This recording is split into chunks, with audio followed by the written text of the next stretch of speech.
and then share screen. And this one. This one. Awesome. Yay. Oh, and then I gotta plug this in. Plug that in. Bless There you. we go. You gotta hold it down and it comes louder. Thank you. Guess what? Next Come month, on. Come on. I got my teacher class. Come on. Is that the right one? Oh, there it goes. There it There you goes. go. Thank you. All right. I'll say this again. I am not the Zoom expert. So we are going to talk about CMAs today. Comparable market analysis. So my process for you receive a call or you call someone and they say they're interested in knowing the value of their home and they possibly want to sell it. Okay. There are tons of resources on how to prepare one. We can cover some of them, but I'm going to show you my best practice, right? The one that's quick, efficient, but also show you the process of what I look for when I'm pricing out a home. Now, in this market, you don't have to be perfect because there's a lot of buyers and not very much inventory. The worst thing you can do though in this market is overprice a home, right? Because even if you're slightly underpriced, guess what? You're going to get multiple offers and you're going to find out what the home is worth. So it's a very honest market in terms of you're going to find out in a weekend what that property is worth. It's not like 5 years ago where it might take 30 days or 45 days to find out the true value, right? And what I mean by that is so you put on the market for back in those days for 250 and you get an offer for 240. And it's the only offer you've had after 4 or 5 weeks. Guess what? The home's worth 240 in the buyer's eyes, right? And the market is speaking to you, it's telling you, hey, it's worth 240. So that being said, this is the MLS. Okay, if you don't have access to it, this is what it looks like. As part of the MLS, down here under external links, these are all additional sites or programs or systems that are included with your MLS membership. For example, one of them is RPR. Don't know what it stands for, but it's essentially a data system that allows you to look at properties. You can create a CMA or a comparable market analysis through here. Not my first choice, okay? But it's there. There's also a system called Remind, which I personally have used quite often. I'll show you kind of what it's good for once we start doing a CMA, but this is not what I use either, although it is a good place where you can create one as well. What do you use this, specifically for? Like if you, other than marketing analysis? What did I use it for? The Remind. It has a lot of uses for me personally. I used it for creating mailing lists. So like if I get a listing in a neighborhood and I want to mail the neighbors, this is what I use to create that mailing list of 100 homes because the community might be 400 homes, but that's not my budget. I don't have 400 homes that I want to mail to, right? I want to spend about $100 in mailing. Can I suggest you guys get in that class? Yeah. And that's all part of these Thursday classes. All right. We're going to get stuff like that in there. But so for example, when I mail a postcard around my listing, I don't want to mail it to someone that just bought their home 2 months ago. Why? They're not going to be potential sellers, right?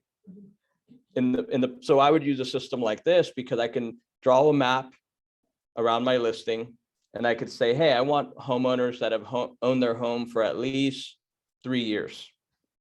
Now that's changed. Before 3 years was like, oh, who's going to sell after 3 years? Now, because people are gaining equity so quickly, they might still be interested. And that's one of the biggest changes I saw in my business over the last 2 years, that we looked and, a lot of the listings we were taking, they had owned the home 18 months, 24 months. And we're like, whoa, look at that. Like now we have to market to those people, right? Because they were getting so much equity so quickly. So what else did I not want to market to? I didn't want to market to LLCs, investment funds, people big businesses that buy homes to rent them out, they're probably not going to use me to sell it. They'll probably have their own staff to do that, right? So I don't want to spend money on postcards that are going to go to waste in the trash immediately. Not that they may or may not go to the trash, but I want my likelihood that it reaches an actual person, not just some desk in Arizona or New York. So that's what I would use this for. And then I would save that list here, and then I would export it to an Excel file, and then I would put that into my postcard system that I use, right? So that's something what I would use this for. I also used it to find phone numbers. I used it to find expired listings. So other listings that haven't sold, even in the same neighborhood. Because guess what? If you take a listing, and right now what we'll do is we'll do a CMA, and then if we have enough time, we will kind of come back to this system, and I'll show you how do we find other homes in the same neighborhood that were for sale at one point, right? Because now you have a reason to contact them. Hey, Mr. Potential Seller, just wanted to introduce myself. My name is Jamara. I just listed the property down the street. I noticed you had your home on the market 4 or 5 years ago. I'm expecting multiple offers. Just curious, are you still interested in selling yours? And I know it's been 4 or 5 years, right? And I think it's really important. When I made those calls, it was important to tell them, hey, I know you had your home for sale. What's changed? Maybe they just had a change of heart. Maybe they had a job transfer lined up, and now that never worked out. That's a good reason not to sell, right? Maybe they just say, I couldn't sell it for what I wanted. Well, the market's gone up. Are you still interested in selling? Right? So you guys will hear me say this, like, find the lowest hanging fruit, someone that has raised their hand in the past, right? So something like this can help you find that. Something like the MLS can help you find that. The reason I would go here first is because once you find it, you can easily see if there's a phone number there where the MLS isn't going to provide that. So you'd probably go on the MLS, then come back to the system, just go through this system, okay? So we'll kind of look at that as well. So here's what we're going to do. I have an address that I have a lead that I have an appointment for this weekend. And we're going to go through my process of how I do the research to give them a price and set up the CMA. Okay. So usually when you go on a listing, there's 3 components that you take. 1 is your listing presentation. 2 are the actual forms that they need to sign. And 3 is a CMA, or your analysis of what the property is worth. I was actually speaking with someone yesterday. Yes, if you go in Command, there is a listing presentation that includes a CMA in the presentation. I am a believer that the presentation is the presentation. If someone called me and said, come list my home tonight, I don't want to have to change my presentation with their personal info. The presentation should be done. It should be a standard presentation for each presentation. What changes is the CMA, what we're doing today. That is unique to their home. But I didn't want to have to do a CMA and then change my presentation and tailor it to my appointment. That's a lot of time spent. So have a presentation that's set, that you can take to your home, to your home, to your home, and it's the same presentation. The only variable is what? The forms, right? Because that's unique to the home you're signing. The second variable is the CMA, because that's unique to the property you're going to. So again, that's just my preference. You can do whatever you'd like, but that's just my preference. So got a call, have an appointment this Saturday, and this is on a home in Lakewood Ranch. So typically what I would do, I would just go to residential, quick search. Now everything I do is based on an address. So at the very top, and again, this is being recorded, so you can go back and watch this, but I just do a map search using an address. Okay. Well, actually, before that, let me do this. Before I actually do a map search, why don't we check if this property was ever on the market?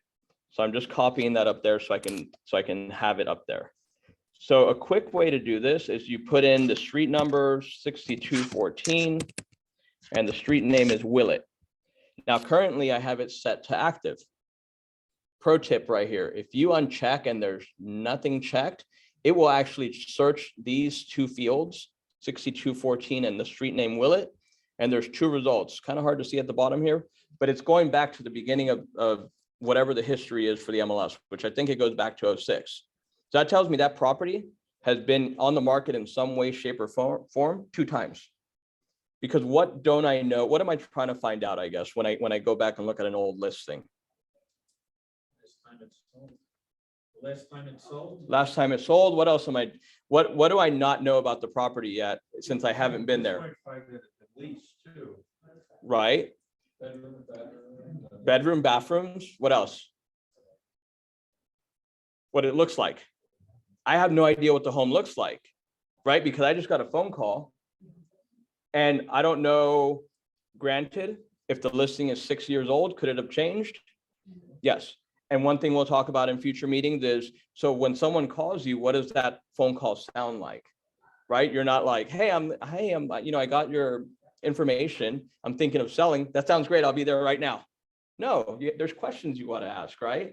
Even though you know the answer, it's still an opportunity to what? Build a relationship.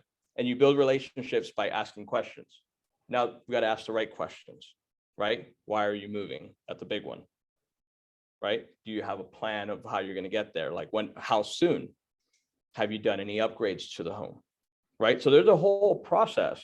Don't sound robotic, sound conversational, but that's how you start building relationship before you get to the house. I mean, you almost want to be their best friend, right? And you are going to be their best friend, right? So this property has 2 records. Let's take a look at what that looks like. So let's see, it was sold twice. And let me see if I can make this a little bigger here. Does that help? I'm sorry? They have different cities. One says Lakewood Ranch, one says Brighton. Oh.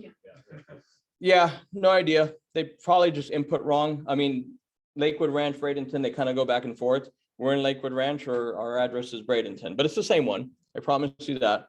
So it's been sold twice. I don't know which one's which. One's 435, one's 424. Easy way to find out, just open one of them up. Oh, look at that. Well, did this one just sell? Yeah. Oh my goodness. Sold a year ago. How about that? Well, here, down here where it says click on arrow to view history information. This gives you all the history of when the property was on the market. So it was originally on the market 2004, sold in 2005 for 424, sold again in 2021. And I'm just going to look at this listing. So I can click on this, and this is the last listing of when it was on the market.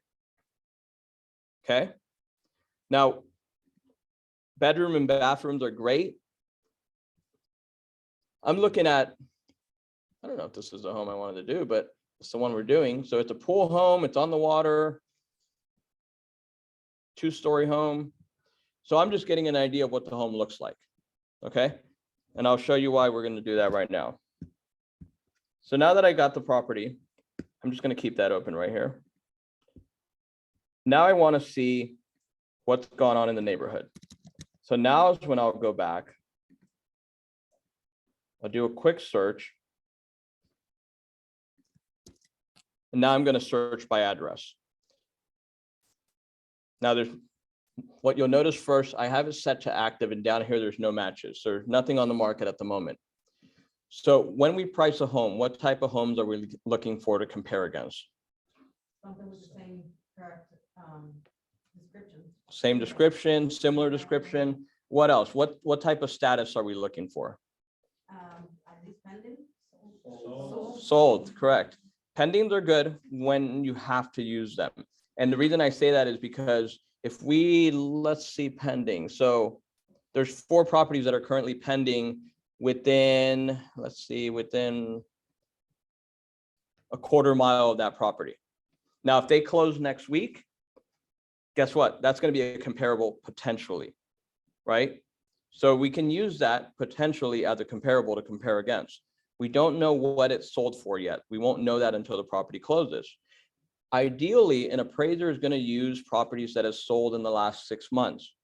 What we want to use are the most recent. So you can go up to 6 months, but we know that a lot changes in 6 months in this market, right? So a property that sells in the last 30 days might have sold for a lot more than a property that sold 6 months ago, right? So we want to find homes that are that have closed the most recent. That's the word I'm looking for. So I just changed this to sold. So 180 days, that's 6 months, there's 7 matches. Now I like using map features. Maps for me are a good way to go. And here's why I like maps. So the good thing about Lakewood Ranch is you can tell where a subdivision kind of starts and ends, right? So this neighborhood might be different than this neighborhood over here. I don't want to I like, if I can, I'd like to keep the comparables within the same neighborhood. Usually you're going to have similar architectural styles, similar breakdowns in bedroom, bath, square footage, views, HOA fees, right? For all I know, I mean, especially, I mean, yes, that happens here and this happens where I live in Pinellas County. You could cross the street and you're going from a $500,000 neighborhood to a $800,000 neighborhood just by crossing the street or going from one subdivision to the next. I don't want to compare my home, my listing to something that is not. So I don't really even like the whole circle thing. That doesn't work for me. Usually I just like drawing. You know, I like drawing around. And I'm just using a basic like polygon search type of deal here. And it's going to update now. Now these are the sales in that new polygon, and I'm going to erase this circle thing now. So now this is kind of what I'm going to use to start my search, right? Because that's somewhat the neighborhood I'm looking for. Now we talked about we want to use listings that are the most recent. Currently, I'm doing a 6-month search. So I'm going to change this from, let's do 90 days, 3 months, right? Let's see what our results are.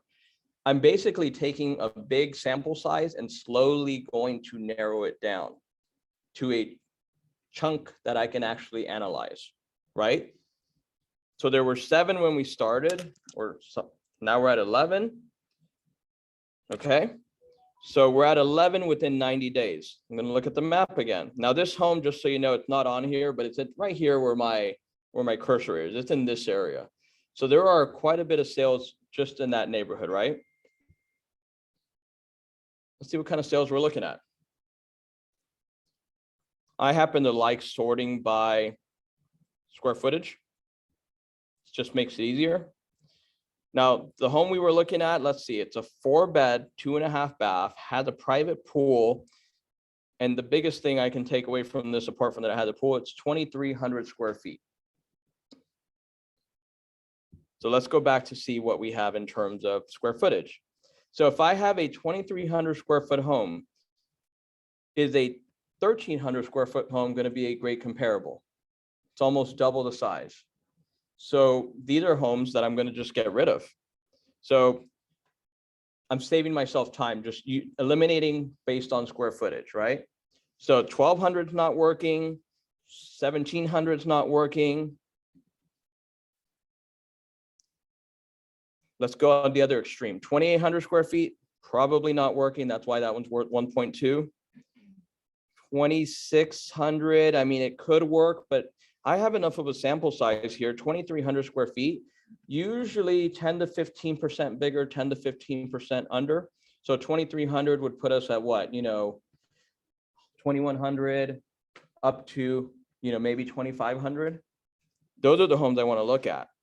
So the nice thing, I have all these checked that I don't want. You can go to refine, discard. And guess what? My list just got smaller.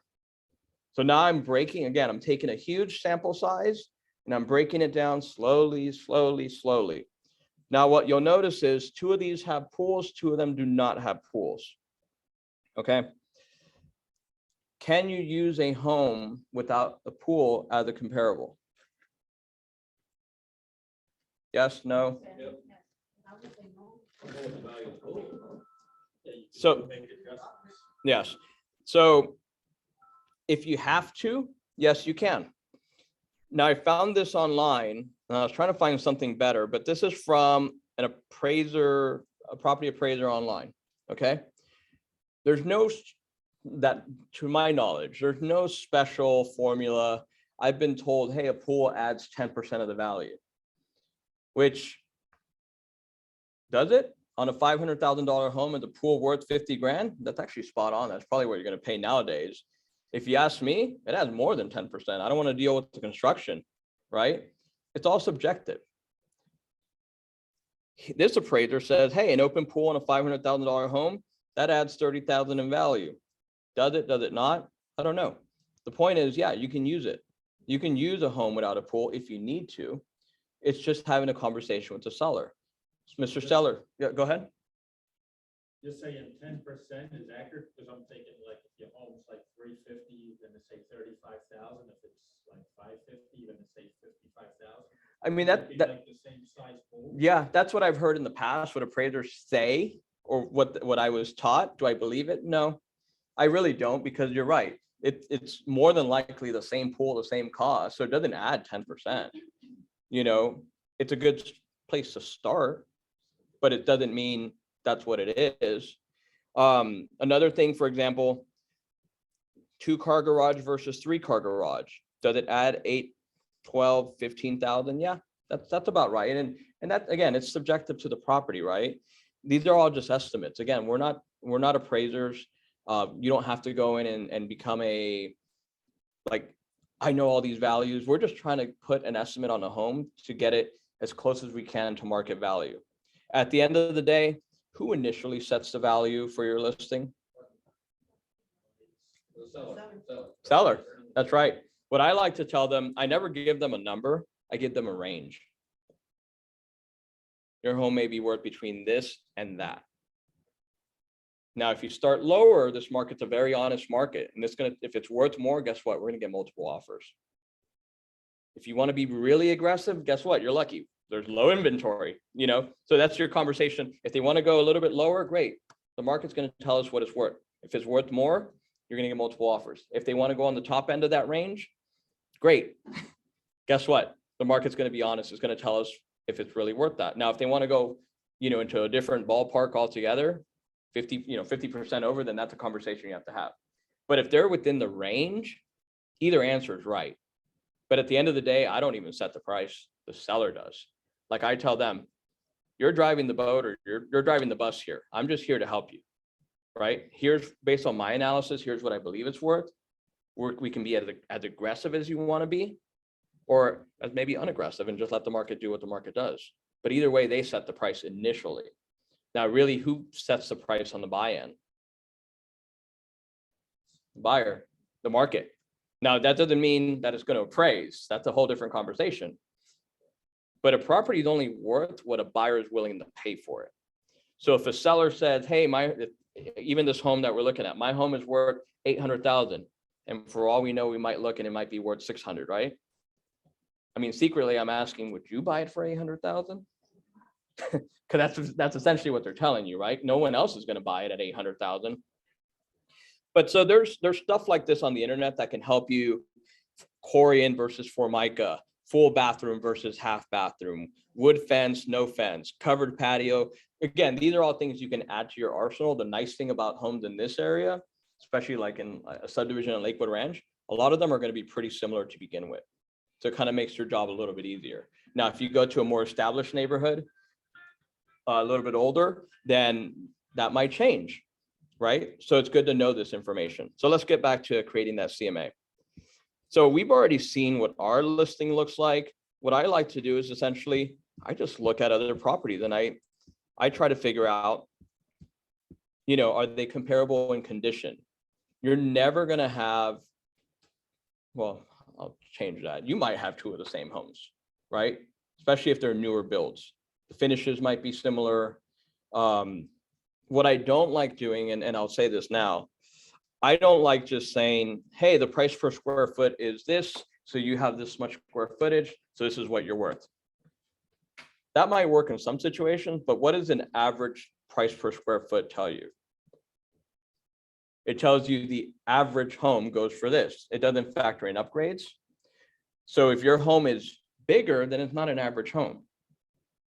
Right? If it's on the higher end of that average spectrum, if it's smaller, then guess what? It's not an average home. An average price per square foot works if all the homes are average and everything is the same, right?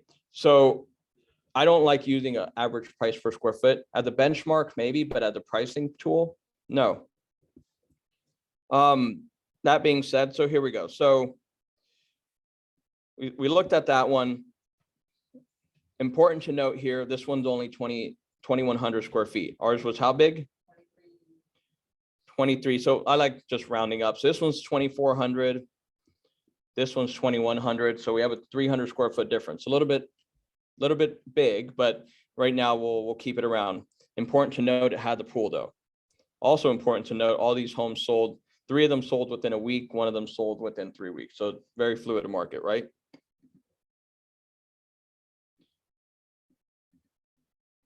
Again, I'm just looking for condition. That's a nice home. I'd buy that.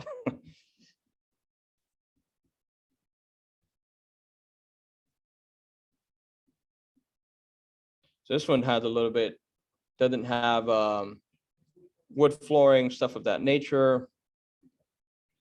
That one sold for 700 and it's about 2,400 square feet as well. Wow.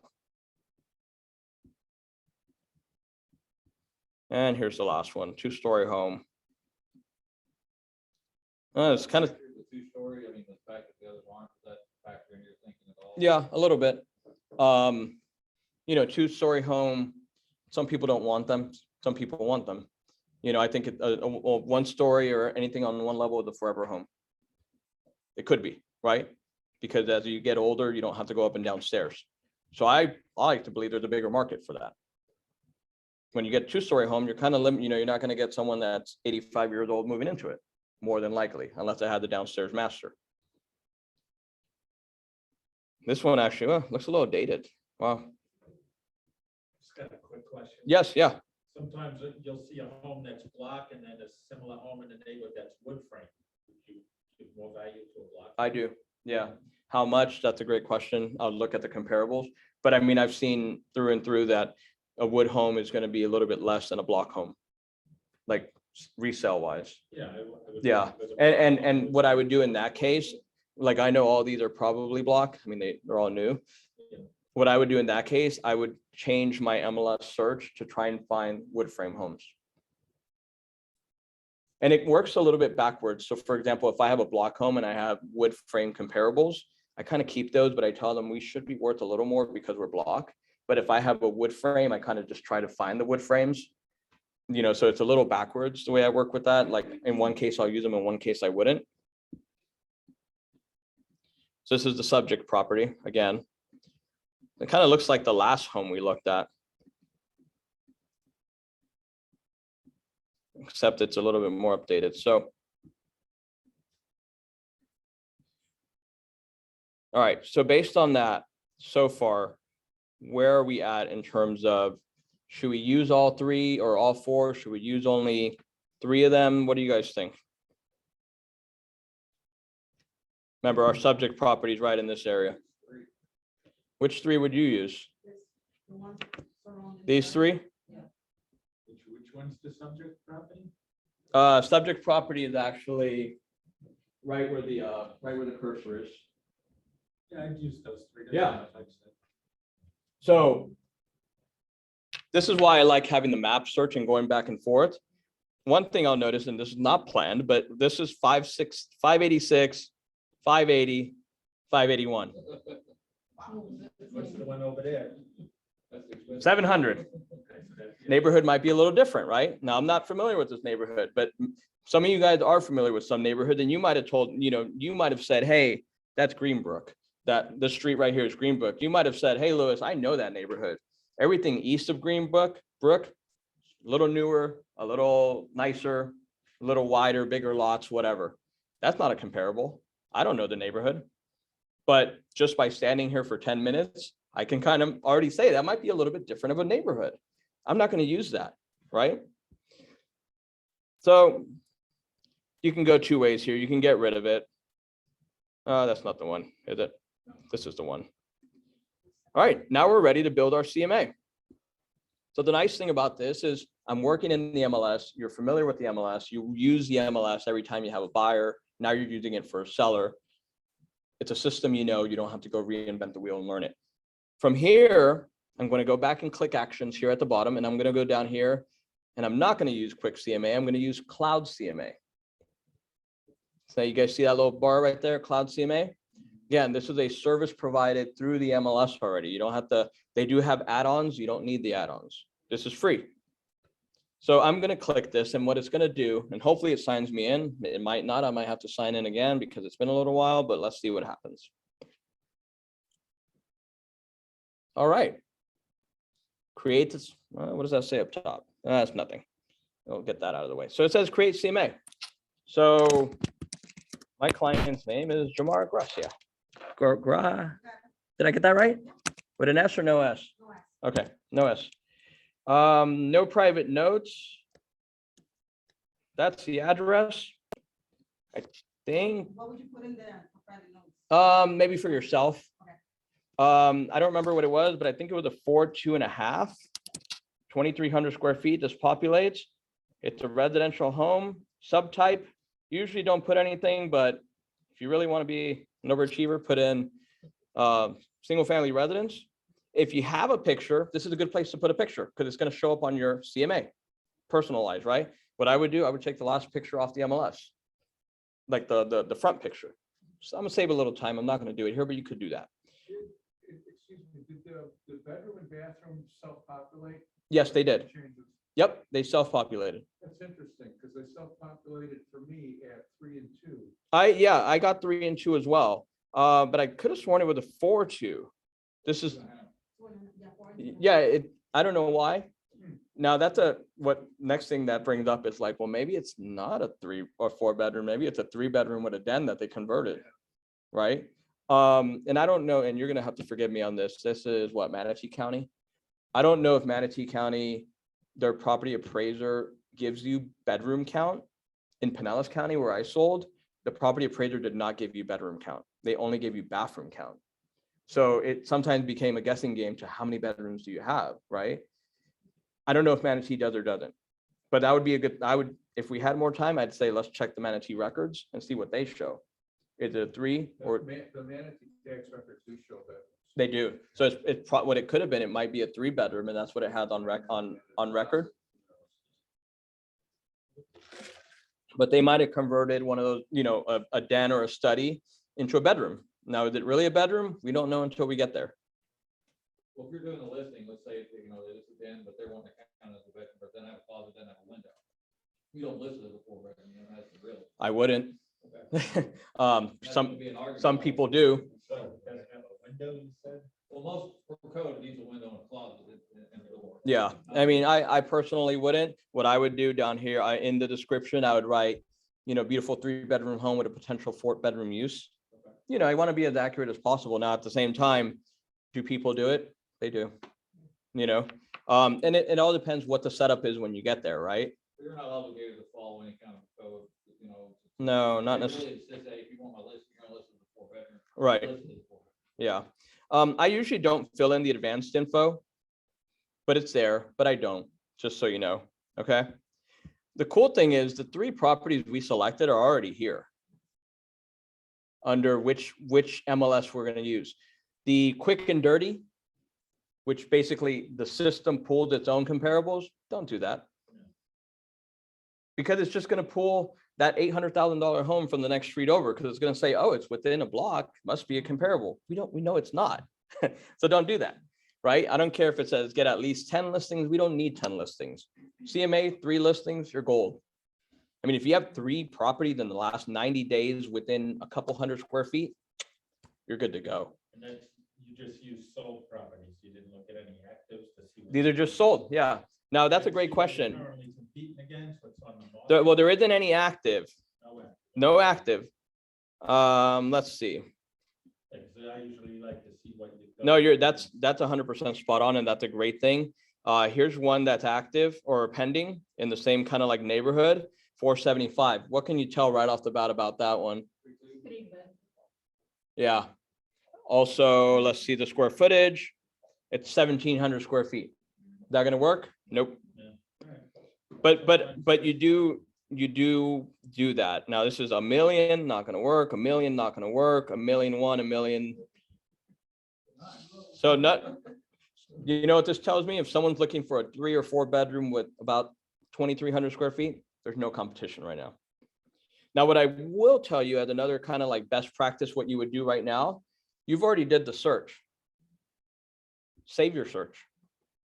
Like save it, go to save, and you can either save it as a save search here at the bottom or as a new email.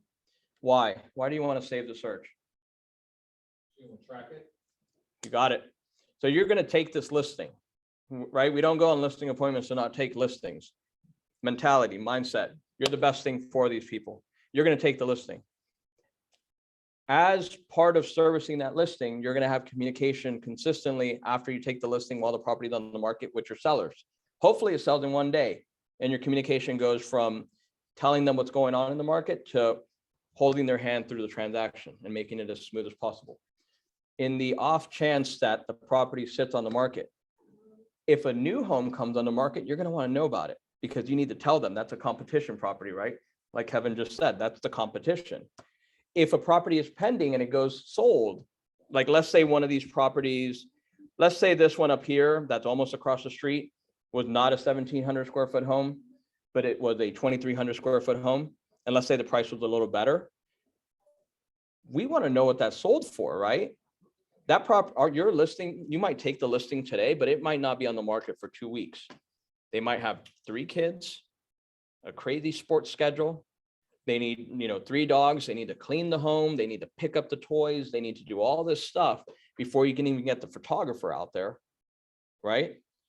And in the meantime, this pending property, if it was a comparable, might sell. Hey, Mr. Seller, just checking in on how the work is coming along at the house. Also, just wanted to let you know, remember that home down the street that I told you I had to watch that was currently pending? It just closed. Guess what? I know we talked about maybe going to market in the 580 range, but that one just closed at 599. I think we can adjust the price a little bit higher because that's a new comp now. Now you're doing your job using technology, leveraging this. Now you've already done the search to get the price on the listing. So save it. Don't go back and redo the search again. And again, you can save this search as a save search, which basically the search name would be the address, right? Personally, I like saving it as an auto email. And if you looked at my auto emails, I have an auto email for like, not every listing I've ever taken, but a lot of them, right? So you just add yourself as a contact. The subject is the property address, and you set it up. And this is kind of like a search you set up for a buyer. So essentially you're the buyer, right? And you go in and you say, hey, send me an update every morning, right? Or you can say as soon as possible because maybe you want to know at 7 o'clock at night, whatever works for you. But you set that up and now you're informed. You're using technology to stay on top of the market for you, right? Because this is how you distinguish yourself against other agents. And they say, man, my agent was on it. Like as soon as something sold, he told me what that sold for, right? So very good point bringing up those pending properties. Totally forgot to mention that, but that's why you look at pending properties. If I only had 1 comparable or 2 comparables and there was a pending or 2, I might use that as a comparable. I would stress the fact that we don't know the final sales price yet. And we know if someone puts the property on the market at 580 and it sells in 2 hours, they probably at least got asking price. They didn't get less because who would sell their property for less in this market if it went under contract in 1 day? Right? So it's kind of a comp, not officially, but it will be. Okay. All right, let's get back to the CMA. So we have the exact listings because we did the work, and all you do is fetch listings down here on the bottom, green button. Okay. Now, while this is preparing itself, there is a little bit of legwork in Cloud CMA that you will need to do before you do your first one. For example, add your picture, your headshot. For example, add your contact information. Once it's in, it's in. Okay. But you'll want to add that so that way when you see the report right now, you'll understand where that information goes. Okay. So right now it's asking you to organize the listing. Then you see up here, there's little green things. Criteria was page 1. Now we're on page 2. We have a page 3 or a step 3, and then step 4 is published. So not very much to do here. Now you've already done the work. Huh. Did it only pull up 2? Why did it only? Yeah, it only pulls 2. Why? Why did it only pull 2? Hmm. Hmm. Maybe because of the pending?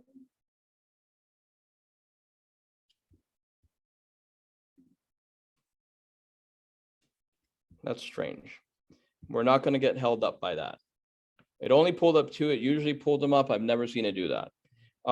Let's just assume for this sample sake that it had all 3. Okay. Now there's nothing, I mean, I've already done the work. I don't want to uncheck any of these. This is if you pulled in 10, you had the system pull in 10 and you're like, ooh, this $1 million property, I don't want it. Uncheck it. Don't use it. Now we don't have that problem because we've already done the work. We know we want these 2 or 3 properties. Again, it's telling me a summary here. Here are the 2 properties. Here's the low, the medium, the average, the high. So there's nothing to do here. So I'm just going to go to customize report. I don't like setting a price, by the way. Now, this is something that you will also do on the front end as legwork. What information do you, what pages of information do you want included in the report? Now, I have my system, and that's what I'm going to show you right now. There's a bunch of things. So all of this that says premium, obviously not included, don't pay for it. But all of this up here that says standard, you can add all these pages to auto populate into the report it's going to generate for you. For me personally, guidance, all this is included in my listing presentation. So I don't need any of those forms. Testimonials, if I have them, I'm including that in my listing presentation. So I'm not including it here personally. Okay. Listings, more photos. I mean, the way I have it set up, it has everything already. An introduction, I don't want that. Here's what is included in my current setup.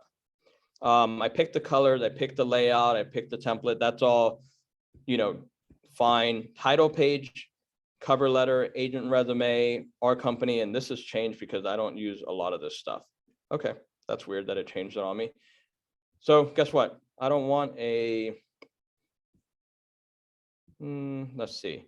I don't want a what is a CMA. I don't want an agent resume. I don't want anything about our company because that's all in my listing presentation.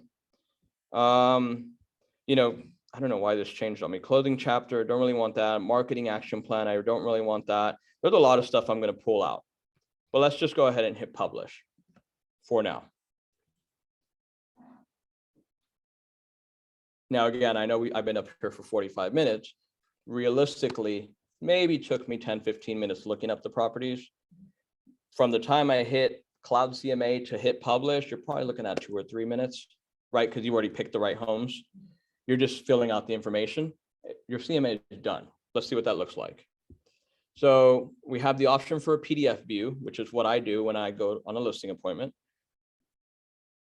I print it unless I'm using my my iPad, and sometimes I'll leave it on there. Just depends who I'm meeting with. If they're a little bit older, I usually go paper. It's a little bit younger, I usually go iPad. You know, it's just easier. Like, you know, I want to play to whoever I'm meeting with. So here's the, now again, this had a lot of papers that I usually don't include, but that's my page 1. You see my face down there because I've added that in there. This I would get rid of. This I would get rid of. This I would keep. Right. And again, so in my normal presentation, those pages 2 and 3 were not in there. It would just go straight to this page. I want a map because I want to be able to show them, you are the purple home right here. These are the homes that I'm comparing. It shows them exactly where they're at. Summary of comparable sales. I keep that in there. Okay. Now this is the most important part, listings. So it gives a description of the listing. Now, usually what I would do, I would save this PDF and I would go back in and I would highlight, you know, you can save a PDF and take a electronic highlighter and highlight the important things. I would highlight the price. I would highlight the date it closed. More importantly, in this description, I would highlight any of the upgrades. Because when I'm talking about the property, I don't want to have to like start reading. Hey, where's that? Where did I read? You know, what, let me see. This one has wood floorings throughout the main living areas in the master, right? I might want to update that, or I might want to highlight that. So when I get to this property, I can just start telling them about this property, the highlights quickly without having to read through the whole paragraph again, because I put a little yellow line in there and it told me this is what it is. And more importantly, it includes photos. Most sellers are pretty good about looking at photos and understanding is their home less than, equal to, or greater than, right? So what I mean by that is their home more improved instead of this type of, you know, it's perfect example. Instead of this 2006 kitchen, did they recently put in white shaker cabinets? And I don't even know if that's still a thing. With, you know, white cabinets with a nice kind of marbly white and gray looking. Is that still in style? Is it? I don't know. Yeah. So a little more HGTV, right? They're really good at seeing that. And they're like, wow, our kitchen's way better. We actually redid it. And that's sold at 580. And we're like, okay, we're a little bit smaller, but you know, hey, where does that put us price wise? And then that's where you'd have the conversation where they start setting their price. If they say, I want to go at 625 and, you know, nothing's sold like that, you know, you go, okay, well, let's look at the next one. You know, and essentially that's all we're doing. And we're like, okay, look, this one has the same kitchen as yours. You know, this kind of actually looks more like your property and sold for 586. Now, the first question might be, well, this one's a little bit smaller. Okay, so it's about 300 square feet. So what do we use to determine square footage differences if it's not average price per square foot? Do we know? Let's see. I think I had something up here. Appraisers use something called a differential factor. So it's not the full price per square foot, and this is not the best thing to look at because this is very wordy. I like graphs. But essentially what it comes down to, appraisers typically adjust square footage on the appraisal using a different metric. They don't use, hey, the price per square foot is 300. So I'm going to, you know, 300 times, anyone have a calculator? 300 square feet or 200 square feet times $300 a square foot. That's 2 times 3, that's 6. So what is that, 60 grand? No, that's not, you're right. That's not a good, is that what it is? 200 square feet times 300 or 300 square foot. No, I know that's a big price per square foot, but that would be 2 times 3. Yeah, so that's not accurate. Like 300 square feet is not going to add $60,000 worth of value. The first thing I look at on something like that, when I see a difference like 300 square feet, that's the size of the room. Yeah. You know, it's a 15 by 20 room. All right. So is the room count the same?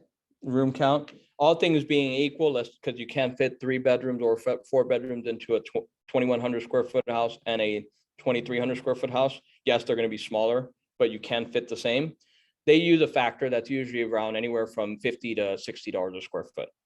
So can someone do the math on me on that? How much? 200 square feet times 60. That's 12,000. 12,000.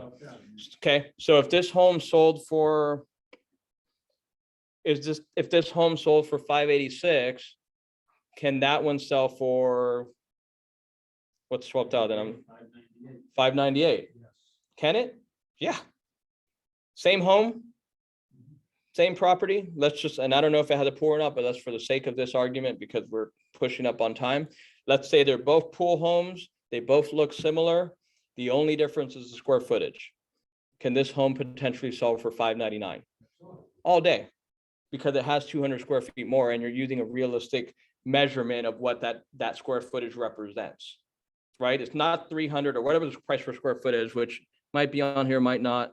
Oh, there it is in the corner. It's kind of hard to see, but it's 283. Either way, not going to, you know, 283, 300 is not worth, you know, 50 to 60 grand more. Is it worth 12 to 15 more? All day, especially in this market, right? So that's how you kind of come up with the difference. Let's keep scrolling. So that's essentially like literally that is the CMA. I mean, it seems kind of like bonehead, but like it's that simple where this is, I pull up we had the little chart, we have pictures and we sit there and we compare and I point out the differences. And like I said, most are very honest. Yes, my home looks like this. It does not look like that. Great. So this is what we're kind of going to base your property on. Now, if they said, hey, I want to price mine at 625. I mean, we don't have any comparables that show that. Does it mean it's not worth it? I mean, in this market, it's hard to say no because you just don't know. I mean, 625, you might be able to swallow that. That's where your MLS search is going to come in handy, right? And that's where these conversations every week with the seller become in handy. Hey, Mr. Seller, just giving you our Tuesday update. You know, we had 5 showings. Here's the feedback. You know, and that's something we'll talk about when we take the list, when we do the take the listing class. But as a listing agent, you should be getting feedback on the showings that happen. And you need to communicate that feedback to the seller. Now, they might want it shorter than every week. They might want every time it's shown, every few days. But it's important to ask them, how often and how do you like to be communicated with? Phone, text, email, as soon as it happens, or just summarize at the end of the week.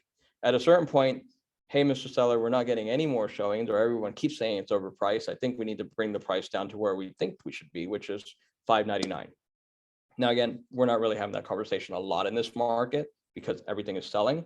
But in a previous market, that was the way it worked. At a certain point, they just got tired of hearing no one's coming to see the home, or the people that are not making offers because your home is not worth what you think it's worth. And it was either a self-discovery where they said it's never going to sell and that's it, or they're going to say, let's what do you think we need to bring it down to get it sold? Well, you know, we did that CMA initially, and I kind of thought we should be in the 590 range. I think that's where we need to be, right?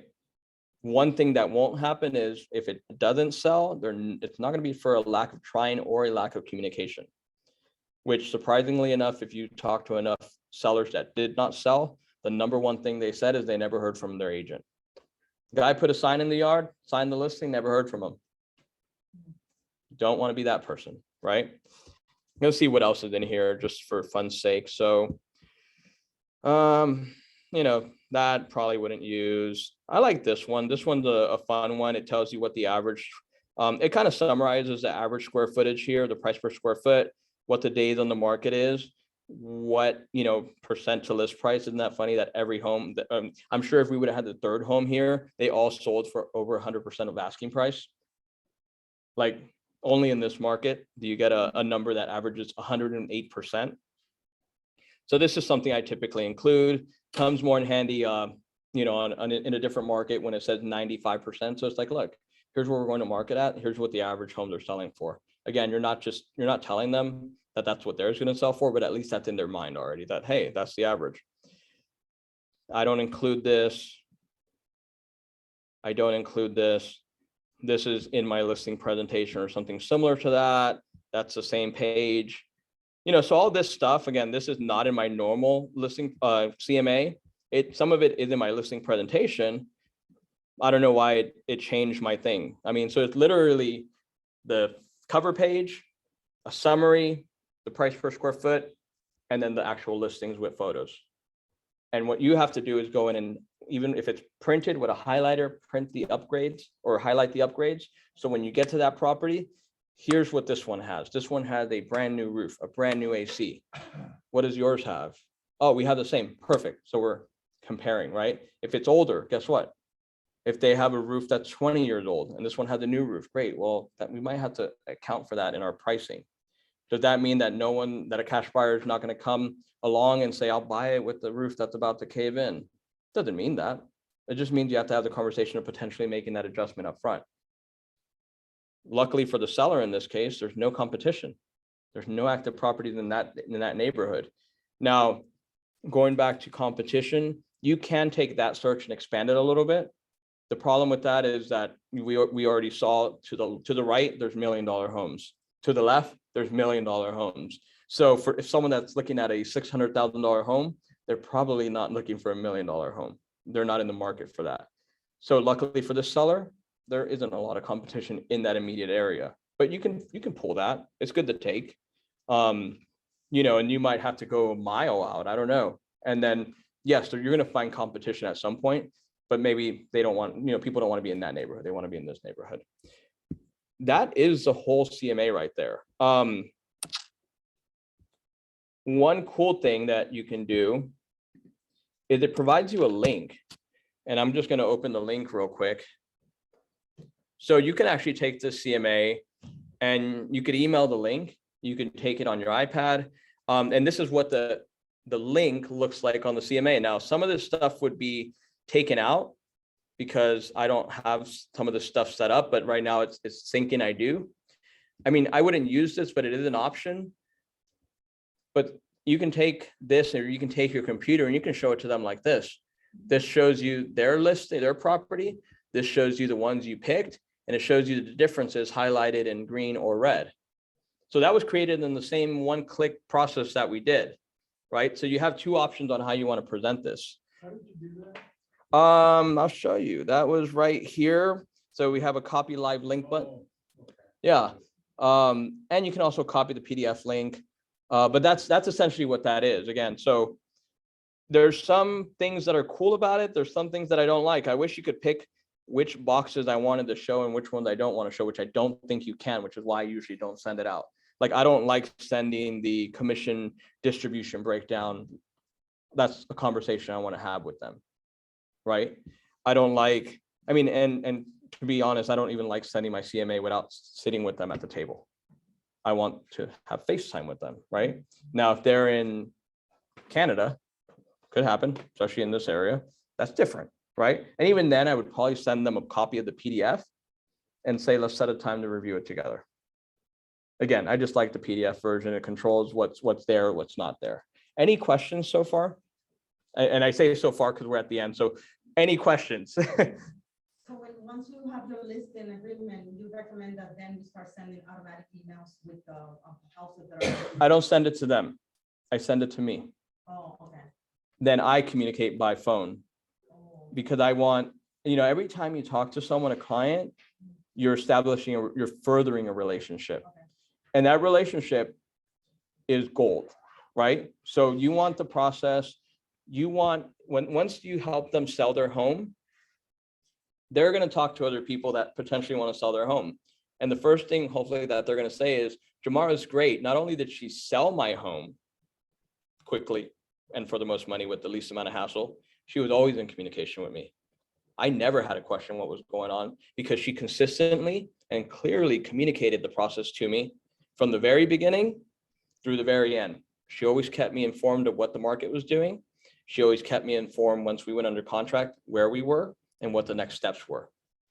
Super important, because that's what's going to earn you future business. That's what's going to make your, Mark, we were talking earlier, first year in the business, really tough.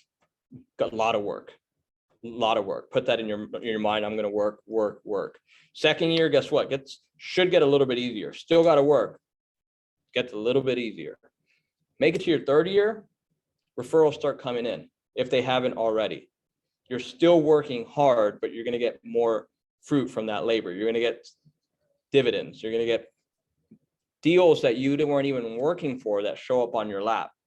And that's nice. I worked really hard and I got 2 listings or 2 buyers. It doesn't matter, 2 units this month.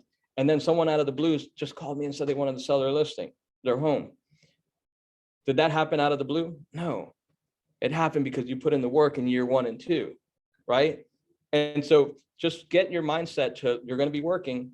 And when you do work, when you have the opportunity, try to do things, be as in much communication as you possibly can with that client, because at the end of the day, yes, you're going to sell their home, but every time you talk to them, you end up becoming friends. Now, don't get me wrong. There's some people that I'm like, I never want to see you ever again. Please lose my phone number as soon as this deal closes. That's in the small minority though. Most of them end up becoming friends. Most of them, I think your people that are like you tend to gravitate towards you, right? So you're going to be in a relationship with them, even if you don't sell their home forever. Or if you sell it in 5 years or 3 years or 7 years, you don't know. But that's what we're talking about, right? 3 years later, they might say, hey, we're ready to move again. And that's the deal that falls in your lap. But because you communicated with them, right? And right now we're talking in the transaction. Naturally, I would say once you're out of the transaction, there has to be continual communication. They will forget about you, unfortunately, no matter how good your service is. Crap, it's 11:01. I'll tell you this, typically I would stay longer for questions, but I do have a call at 11. I am going to stop the recording. I think I know how to do that. Stop video.